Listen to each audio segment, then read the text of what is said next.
The family that vacations together stays together. At least, that was the plan. Except now, the dastardly desk clerk is saying he can't confirm your connecting rooms. Wait, what? That's right, ma'am. You have rooms 201 and 709. No, we cannot be 5 floors away from our kids. The doors have double locks. They'll be fine. When you want connecting rooms confirmed before you arrive, it matters where you stay. Welcome to Hilton. I see your connecting rooms are already confirmed. Hilton, for the stay. This episode is brought to you by Indeed. Stop waiting around for the perfect candidate. Instead, use Indeed sponsored jobs to find the right people with the right skills fast. It's a simple way to make sure your listing is the first candidates see. According to Indeed data, sponsored jobs have 4 times more applicants than non-sponsored jobs. So go build your dream team today with Indeed. Get a $75 sponsored job credit at Indeed.com/podcast. Terms and conditions apply. This episode is brought to you by Nature's Bounty. Nature's Bounty believes your body is brilliant, naturally designed to thrive, inside and out.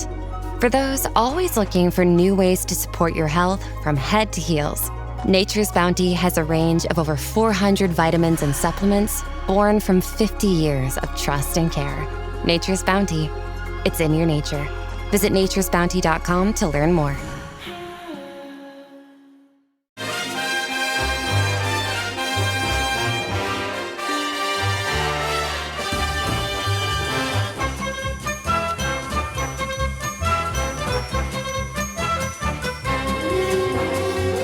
Hello everyone, I'm Chris Wynn and welcome to Howie the Podcast. And because it's the middle weekend of the third international break of the season, one where I had to look up the England result the morning after because I completely forgot when they were playing, we decided to go in a different direction over this weekend.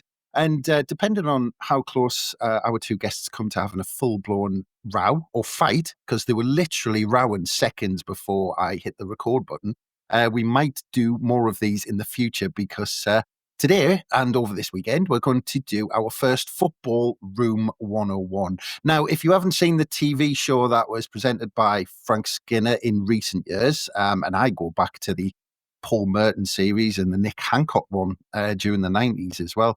This was a show where our guests today will raise their football pet hate in the hope that I consign them to Room 101, where they will never be seen again. And the Room 101, it was based on a torture room from George Orwell's 1984 that apparently contained the worst thing in the world. So the lads will have to persuade me on their serious and sometimes not so serious football hate that they would like to get rid of forever. And I will decide which of their items we need to get rid of the most. So let's get going and introduce today's guests, and we'll try and make football all the better. And first up, we have Andrew Smithson. Hello, Andrew. Hello, Chris. That wasn't an argument. That was just a lover's tiff I was having with my opponent. So don't worry about that. Well, see if I can stir the pot a bit, and then you're just going to have a full-blown argument during today's episode. But can you remember those series of the older ones? Because the Frank Skinner one, finished 2018, I was reading up, but I remember the Nick Hancock one. Yeah, I remember the Nick Hancock ones, and I even remember listening to it on the radio before then. So that's how far we're rolling back the years. But yeah, I didn't know if you wanted Johnny's smiling right now because he's like, what the fuck's a radio? Yeah. I didn't know if you wanted me to refer to you as Nick Hancock or Paul Merton. So whichever one you want, mate's fine with me. All I want to be sure before I proceed is, have you got permission off the BBC for this? Because, there's going to be a knock on the door by the solicitors if this carries on. All right, Andrew, keep it light, man. Bloody hell. We're already nicked Sunday Supplement. We don't want to get multiple lawsuits through the door. But yes, and well, I've already mentioned our next guest because next up we have Jonny. Hello, Jonny. Hello, Chris. Hello, Andrew. I'm very, very excited to rip into yous today. So, yes, excited. So are you in argumentative mood today? That's just a day ending in Y, Chris, with me. There's no such thing as argumentative and non-argumentative.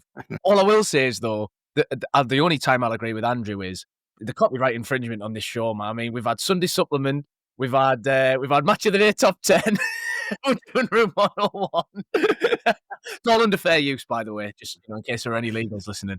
To be fair, we have mentioned the originators in the pods that we've done, so hopefully with a bit of luck that might cover us, but we might get in touch with the lawyers and see where we are. The BBC can't complain because as you say, they stole it in the first place. So I think we're fine. Anyway, Johnny, are you free next week for the recording of the Sunderland AFC Generation game that Chris is organising? No, sorry, mate. I'm on Wayside to Takeshi's Castle that week, so. I mean, that's a brilliant idea. I mean, we might need to really to roll with that one, Johnny.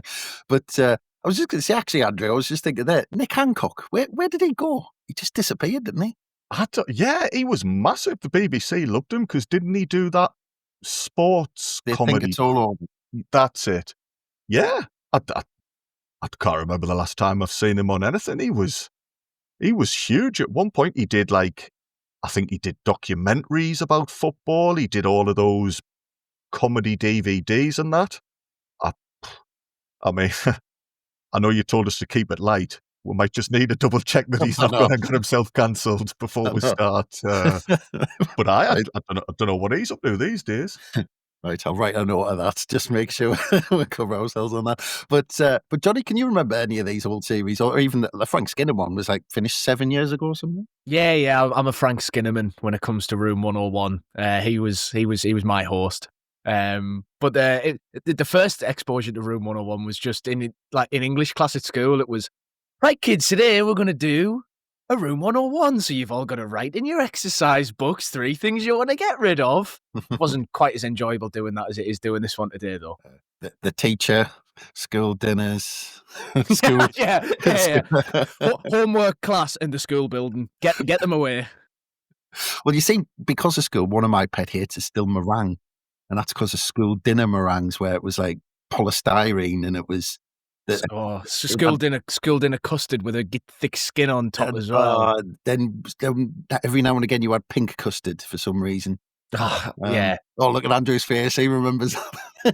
I didn't mind pink custard. In fact, I might go up all of that now if you give us 10 minutes, lads.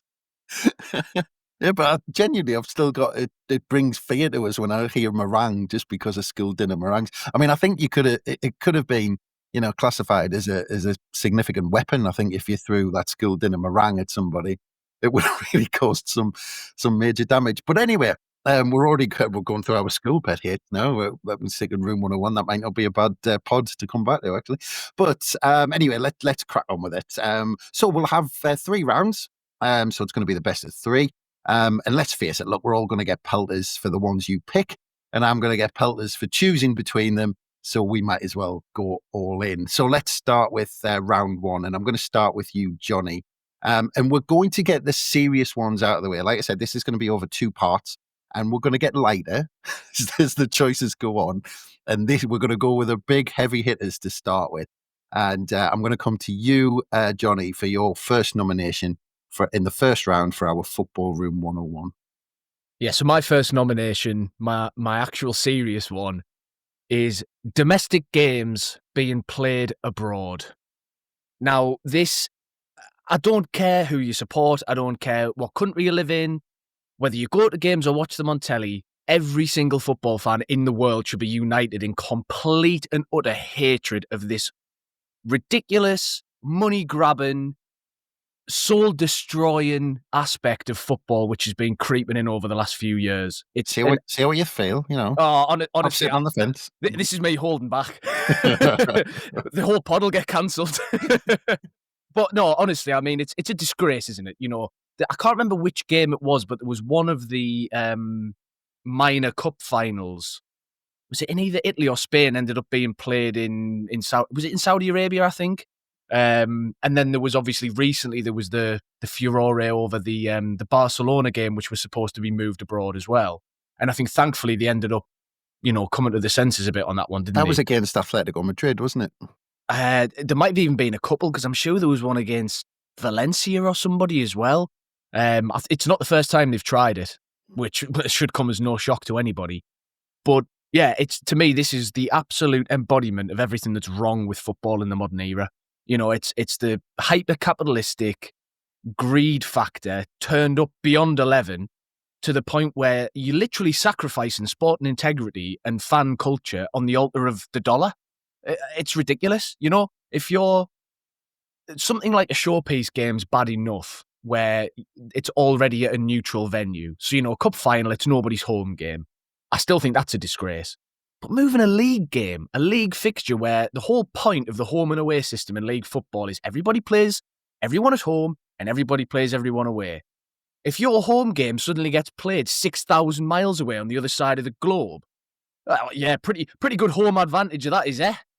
You know, if your fans are all in a completely different continent, you've been staying in a hotel in some random, you know what I mean? Like all this, it's anti-competitive to start, and that's without even considering the fact that, like, imagine Sunderland did it.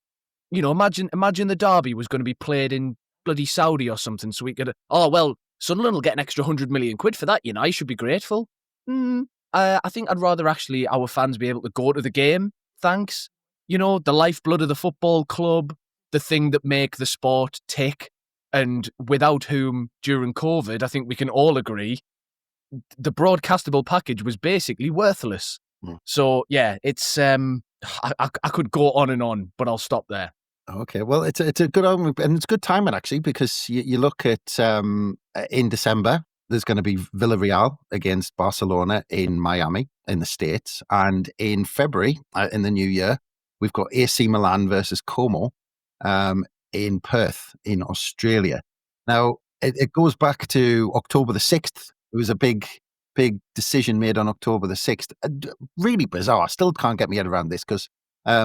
UEFA basically said, yes, it's okay for these games to go ahead. But they said at the time, the UEFA president, Alexander Kofrin, says the regrettable decision to allow 2 European League matches to be played abroad is exceptional and insists will not set a precedent. And he said, and UEFA stressed its clear opposition to the plans, but reluctantly approved them because there is no legal framework to stop it. Now, hang on, you're talking about the governing body who make the rules saying, oh, we can't stop this from happening, which is absolutely, and they blamed FIFA, I think, going back to it. And just in terms of the Premier League, the chief executive, Richard Masters, said in August that there were no plans to play an English top flight match abroad because, of course, we all go all the way back to 2008 when there was the so-called 39th game. But that was shelved because everyone just made a big fuss of it. Now, the 2 things you did mention that because Villarreal, they will play Barcelona, like I said, in Miami. But as you said, they'll play 18 home games at their own ground this season, and every other team are going to play 19 games at home this season. But they have said that they've offered fans compensated them with free flights to Miami, and you know that they've put on things like this. But it's all right then.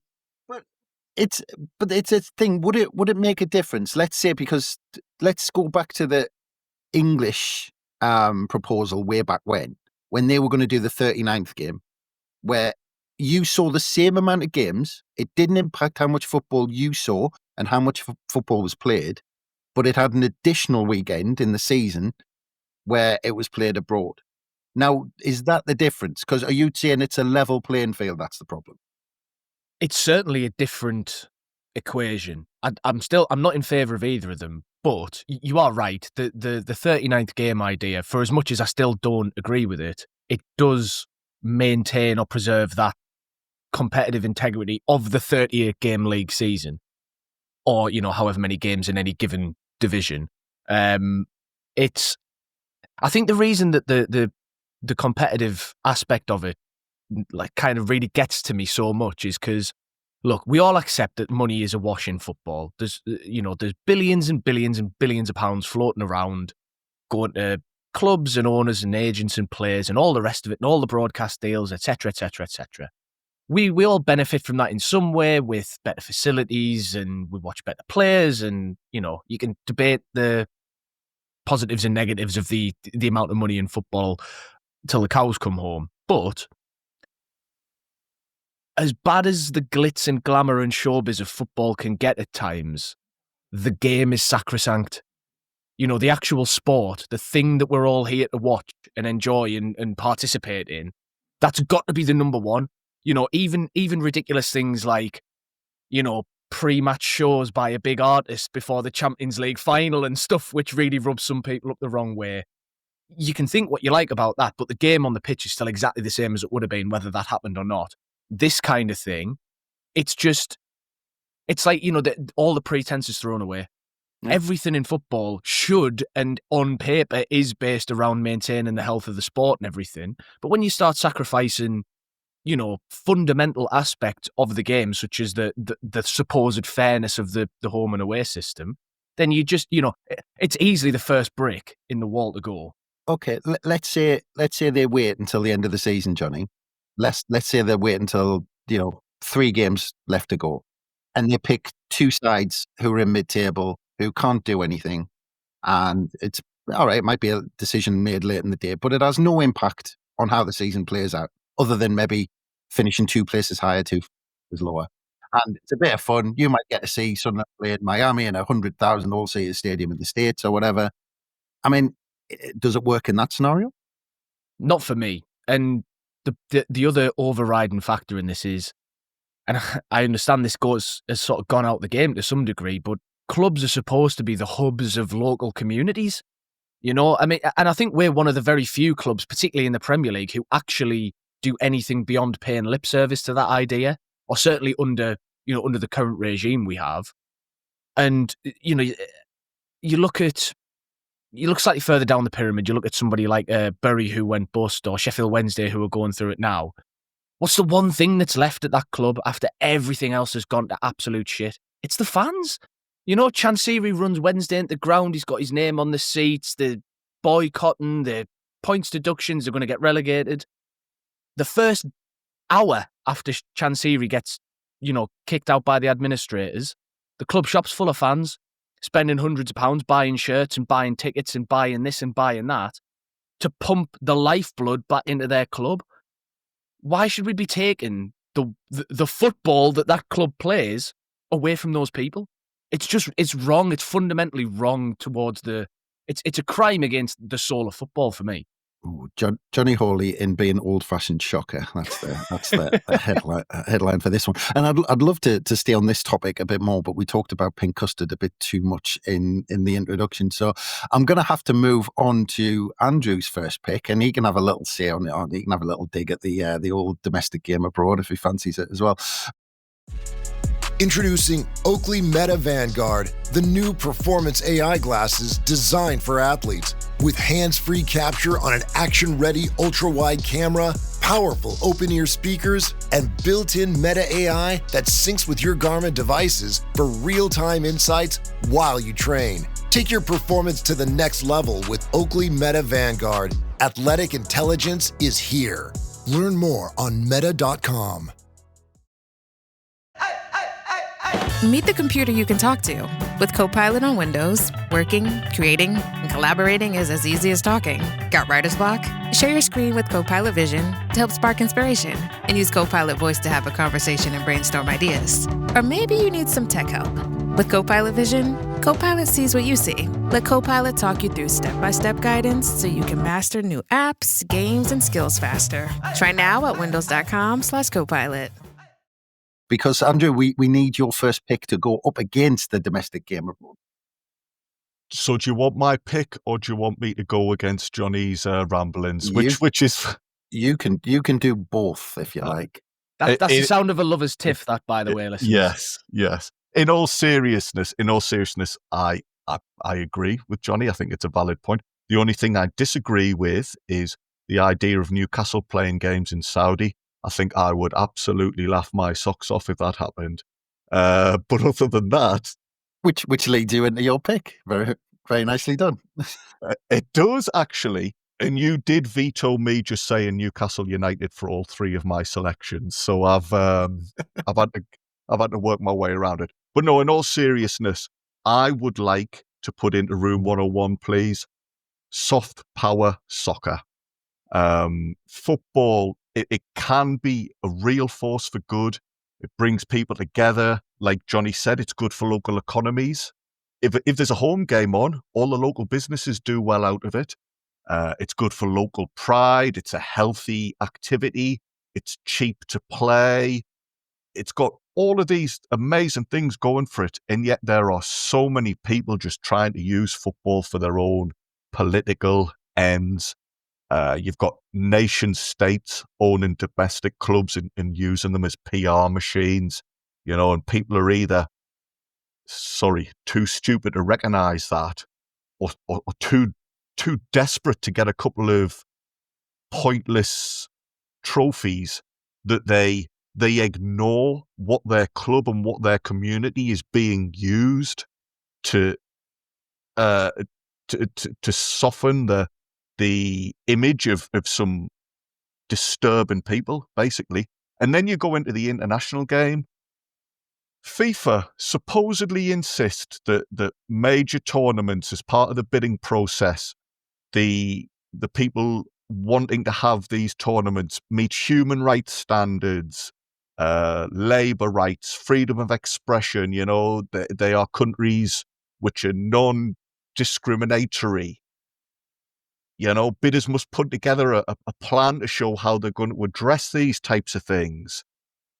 And yet, just look at some of the places which are hosting major events. Russia 2018 World Cup, allegations of corruption around the process. Russia at the time, there was issues over the annexation of Crimea and military involvement in Ukraine. There was problems with racism in Russian football.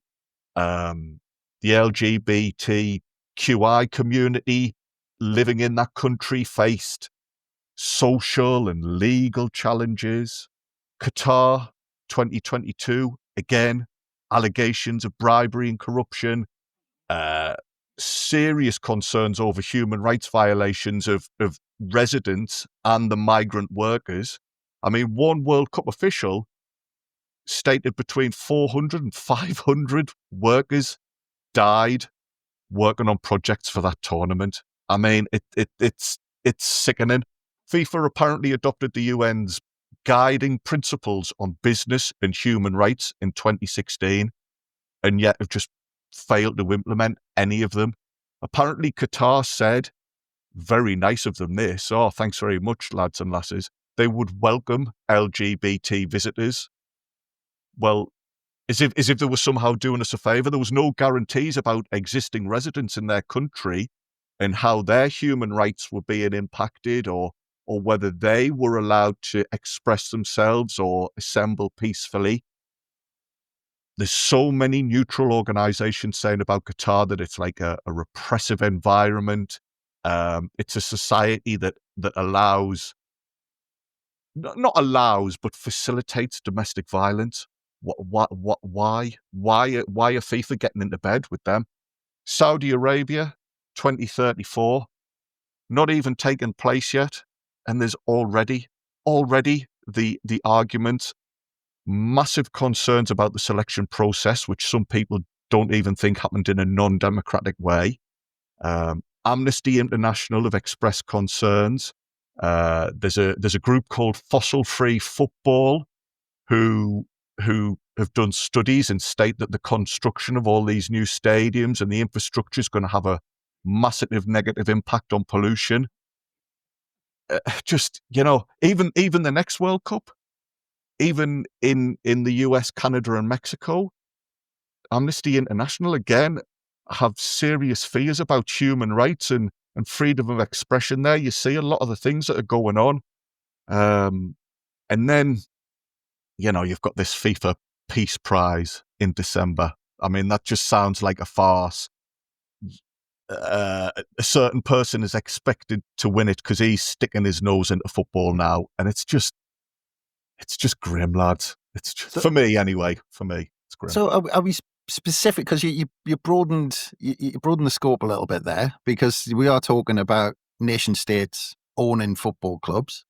Yes, you have mentioned, then you kind of veered into the FIFA Peace Prize and all, which has absolutely nothing to do with that, as well as I know. But I do know what you mean. It's all kind of linked. But I mean, For a start, name me the clubs in this country who are currently owned by Andrew. Am I allowed to say that, or am I going to be? Have I got the full back end of the Rugger Report legal team? Absolutely not. But that's. I believe Newcastle. Well, it's pretty much established fact that Newcastle United are owned by a nation state. Yeah. I don't believe any other clubs are. Am I right in thinking they are owned by individuals with severe with close links to states? That was the argument Newcastle put across, wasn't it?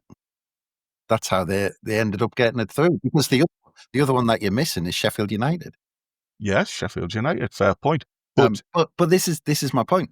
I'm putting that to you. You're saying this is all a disgrace. I'm putting it to you where this is taking place, and you're kind of, I'm not quite sure. I think it's taking place throughout football at various levels, domestic and international, that governments and ruling authorities are using football, getting involved in football to make their regimes seem more forward-thinking and more acceptable to the average person on the street. So I'll put this to you because I read this is from a report on the Paul sports washing subject. It said, in one respect, nation-state ownership has the ability to be more stable form of ownership due to the often greater level of financial resources of nation-states and their greater ability to write off losses. This can be seen by the investments made in Manchester City and Chelsea during the early stages of their ownership during the early to late 2000s, when those owners were able to write off huge losses. This shares similarities with the owner-benefactor ownership model, in which clubs become dependent on the emotional and financial commitment of an individual or small group of investors. Now, I'm going to put it to you that would it be okay if almost you didn't know that a nation owned a football club and they kept in the background? They didn't pipe up about, our country's great, and they didn't give the club green away strips and all that sort of stuff. But that they kept in the background, kept quiet. You wouldn't even know, but they pumped money into the club in the local area. No, because where's that money coming from? That I appreciate it is very tricky, and there will be people who say apparently the people who run Newcastle have invested in the region and have spent money on charitable causes and all of that. But that's part of their plan, is to use the name of the football club, use their money for good deeds, so that we all pay attention to that and ignore the stuff that's happening back at home. The sources of those money and the people on the street in some of these countries are not getting to see any of these benevolent, is that the word? Don't think it is. But yes, as I say, they're not getting any of these advantages. People are repressed. People are put in prison for open speech and what have you. And yet we're expected as football fans to be happy that those individuals are then running our tournaments and what have you. It's really difficult as football fans. And for players, because you love football, you want to go to the World Cup, you want to play for your hometown team or whatever. But by doing so, you are almost giving thumbs up to the activities that are happening and are very damaging. Yeah, but you say this, and I don't disagree with you, but there was a poll taken of Newcastle fans before the takeover, and apparently 96.7% of Newcastle fans wanted that takeover to go through. And there was another poll done before the Manchester United takeover, because there was a bit offer came in, a $4 billion offer came in from Qatari bank QIB that went against Ratcliffe and Ineos. And apparently most United fans in that poll wanted the Qatari bid to happen. So it's this thing that lots of people have got this argument, but a lot of people are shrugging their shoulders at it. But they are. That doesn't necessarily mean I agree with them, though. It is very easy for me to say that I would reject it if that type of investment came into Sunderland. But I genuinely like to think and hope that, to me, Sunderland is more than just winning trophies, which is just as well because we haven't won any. But like, I know this makes me sound very like holier than thou, and I'm not suggesting people need to walk away from Newcastle. I know the club is very important in people's lives, but people are now going into bat on social media, defending the activities of brutal people. And for me, I don't know if I would enjoy a cup win, in all honesty, if in the back of my head, the owner of the club is dancing around on the pitch with his bloomin' suit with club colours sewn into the lining, knowing that he could very well have been giving the go-ahead to some atrocities. Now, if that makes me soft or preachy or any of those things, so be it. So I love football. I think it's an amazing thing. It's an amazing power. I don't like to see it being tarnished. There's always going to be a murky side to it. There's always going to be question marks about transfer fees, for example, and is that the best use of money? I get that, but there has to be a line somewhere, and I hate to see football fans, footballers being used in such a damaging way. Yeah, well, Johnny's tried to come in on it a couple of times, so Sorry. I'm trying. No, I'm trying to decide whether Johnny's about to poke holes in it or agree with you.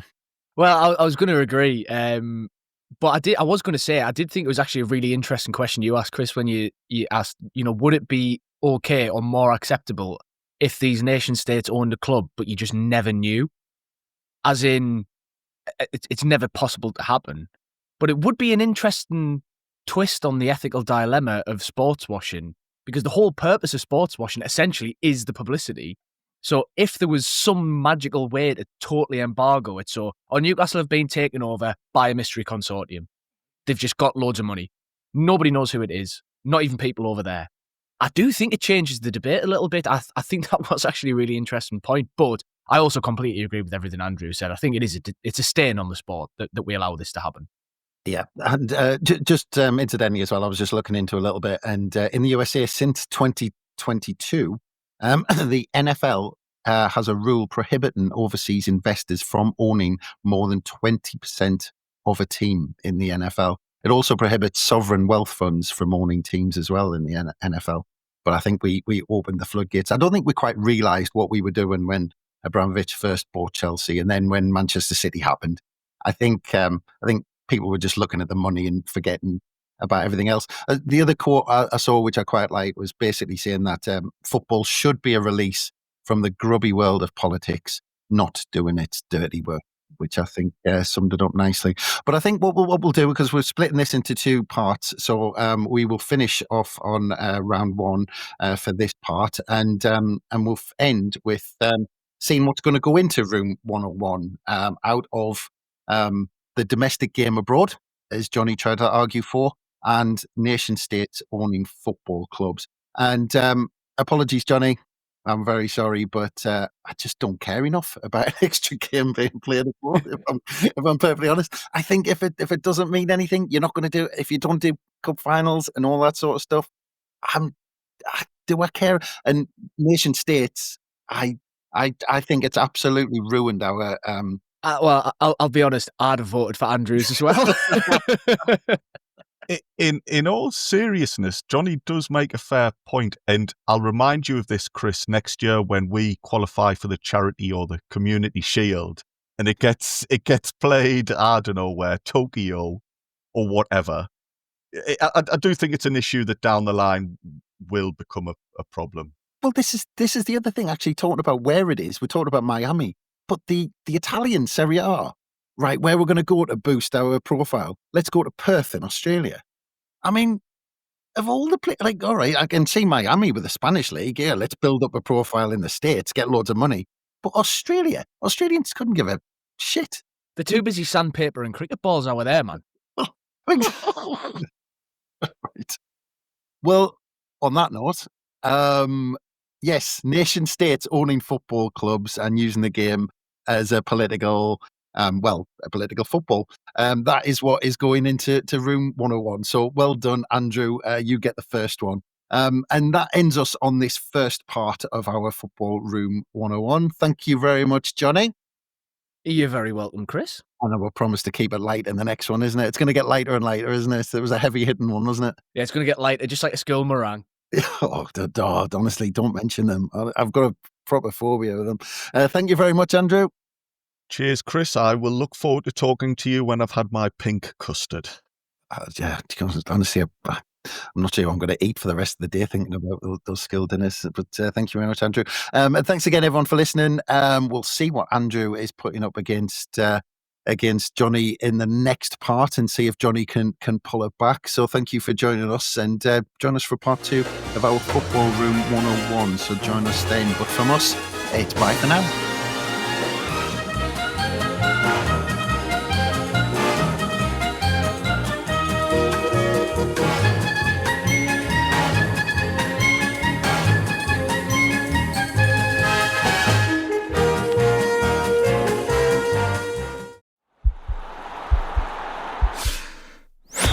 This podcast is part of the Sports Social Podcast Network.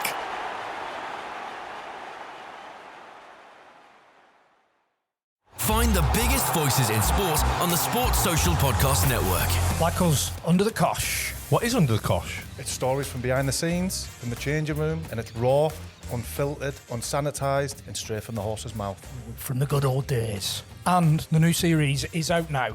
Who've we got, John? Matt Clattenburg. Yes. David Bentley. And many, many more. So search Under the Cosh and listen wherever you get your podcasts. Sports Social Podcast Network.